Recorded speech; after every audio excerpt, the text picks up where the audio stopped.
म्हणजे 4 दशकापेक्षा जास्त तुम्ही काम केले. म्हणजे मी तुमच्यासोबत खूप काम केलेलं आहे. जवळ-जवळ 25 एक वर्ष मी काम करतोय आणि हे काम करताना म्हणजे तुमचे अनुभव, तुमचं काम हे पाहिले. पण हे करताना म्हणजे प्रोडक्शन मॅनेजर, प्रोडक्शन कंट्रोलर किंवा एक्झिक्युटिव्ह प्रोड्युसर म्हणून तुम्ही वेगळ्या माध्यमातून गेलाय. तर याची नक्की सुरुवात कशी झाली? म्हणजे नक्की तुम्ही कुठले आहात आणि कसे काय या क्षेत्रामध्ये आलात? मी खरं तर जुन्नर तालुक्यातला आणि हे आमचं गाव. त्या गावातनं मी शिकायला म्हणून आलो पुण्यामध्ये. बरं, बरं, बरं. खरं तर माझं प्राथमिक शिक्षण ठाण्यात झालं. हं, हं. 11वी मी अहमदनगरला गेली. बरं, बरं. 12वी फर्स्ट इयर मी ओतूरला गेलं आणि सेकंड इयरपासून पुण्यात आलो. आणि मला आठवतं की माझ्या आयुष्यात 5-7 वर्षाचा असेल त्यावेळेला मी पहिलं नाटक केलं. बरं. साडीचा पडदा लावून वगैरे ते. आणि तेव्हापासून मला आवड आहे. म्हणजे मी शाळेच्या लेवलला सुद्धा आमच्या मित्रांना घेऊन नाटक बसवलं होतं, एक छोटंसं नाटिका. हं, हं. ती मीच लिहिली होती आणि मीच बसवली होती. शेंडीधरा असं त्या नाटिकेचं नाव होतं, मला अजून चांगलं आठवतं. आणि आमच्या शाळेतल्या पोरांनी ती अतिशय चांगली केली. आणि माझे जे मामा आहेत ते गावातल्या नाटकांमध्ये भाग घ्यायचे. बरं. त्या एका नाटकाने मी एवढा प्रभावित झालो की मी त्याच वेळेला ठरवलं मला नाटकच करायचं, दुसरं काही करायचं नाही. बरं. मग त्या अनुषंगाने शाळेत, हं. कॉलेजमध्ये हे पुढे पुढे जात राहिलं. हं. समाजभूषण बाबूराव उर्फ आप्पासाहेब जेधे महाविद्यालय हे माझं इथलं पुण्यातलं कॉलेज. तिथे नाटकाची काही पार्श्वभूमी नसताना मी तिथे पुरुषोत्तम करंडकामध्ये भाग घेतला. आम्हाला कुणी पैसे दिले नाही, फक्त आमचे जे शिक्षक आहेत त्यांनी वर्गणी करून आम्हाला ती एकांकिका बसवायला पैशाची मदत केली. बरोबर. ते चांगलं चाललं. पण तिथनं पुढे मी ते नाटक बसवायला जायचो आणि 3ऱ्या वर्षातच आमची एकांकिका नवामध्ये गेली, पुढच्या वर्षी नवामध्ये गेली. आणि एक काळ असा आला की पुढे सांगायला लागले की अरे थांबा, अजून 9 डिक्लेअर करू नका, जेधे कॉलेजची एकांकिका व्हायची. बरोबर. म्हणजे तो एक नाटकाचा किडा आहे, ते जे अंगात भिन्न असतं, हे तिथपासनं चालू झालं.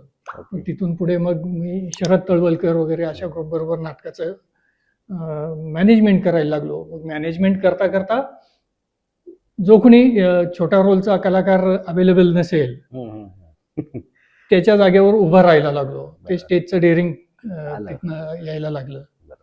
आणि मग याच क्षेत्रात करायचं असं म्हटल्यानंतर माझे एक लेखक गुरु आहेत नाग करमरकर, ज्यांनी भरपूर चित्रपट लिहिले. तर त्यांच्या मदतीने मी एका दिग्दर्शकांकडे, बाबा पाठक ज्यांचं नाव, ज्यांनी संत वाहते कृष्णामाई, प्रपंच वगैरे अशा सारखे चित्रपट केले होते. त्यांचा नवीन चित्रपट चालू होणार होता, वारसा लक्ष्मीचा. म्हणजे मध्ये थांबलेला होता पण पुढचं काम चालू होणार होतं. तर मला त्यांनी त्यांच्याकडं सहाय्यक म्हणून पाठवलं डायरेक्शनला.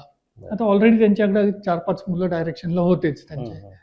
पण नाना काकांनी पाठवल्यामुळं, ते दोघं मित्र असल्यामुळं त्यांनी मला ये म्हटले, तू माझ्याकडे, मी शिकवतो तुला. शिकवतो म्हणण्यापेक्षा त्यांनी ते प्रेमाने, आम्ही 4-5 जण आहोत, आता सगळे आपापल्या ठिकाणी मोठे आहेत, समीर कवठेकर असेल किंवा आमचा रत्न पारखी असेल, संजय गोडबोले असेल, अशी आमची एक टीम होती. आणि आमच्या सगळ्यांना ते पांड्या नावाने हाक मारायचे. असं पांड्या तू हे कर, पांड्या तू कर, असं हे चालायचं त्यांचं. पण त्यांनी जी काही कामं सांगितली ती कामं मला पुढे जाऊन असं समजलं की मी ती प्रोडक्शनची कामं करत होतो. म्हणजे त्यात डायरेक्शनचं काही हे खास नव्हतं. त्यानंतर दुसरी फिल्म मला मिळाली राम गबाले सरांची. त्यांच्याकडे मी असिस्टंट म्हणून गेलो. त्यांनी पाहिलं की तिथेला जो प्रोडक्शन मॅनेजर होता, तर त्याला मी बऱ्यापैकी मदत करतोय आणि हे करतोय. आणि त्यांनी मग मला घेतलं की तू प्रोडक्शनचं काम चालू कर, जे पुण्यामध्ये फार कोणी नाही आहेत, आणि तू ते उत्तम करतोस. मी हसलो. तर ते म्हटले, का हसलास? म्हटलं, उत्तम मी प्रोडक्शनचं काम करतो याचा दुसरा अर्थ असा होतो की मी डायरेक्शन मध्ये चांगलं करत नाही. ते म्हटले, बरोबर आहे, तुला डायरेक्शन मध्ये फार गती नाही. म्हणजे त्यांनी एवढं स्पष्टपणे सांगितलं. आणि मला या क्षेत्रात टिकूनच राहायचं होतं. आणि या पद्धतीने मी माझा श्री गणेशा प्रोडक्शन मध्ये, तिथनं पुढं मग मला फक्त प्रोडक्शनसाठीच बोलवणं येत राहिलं. वा वा. म्हणजे कोणीतरी सांगावं लागतं की तुमचा नक्की कल कुठला आहे.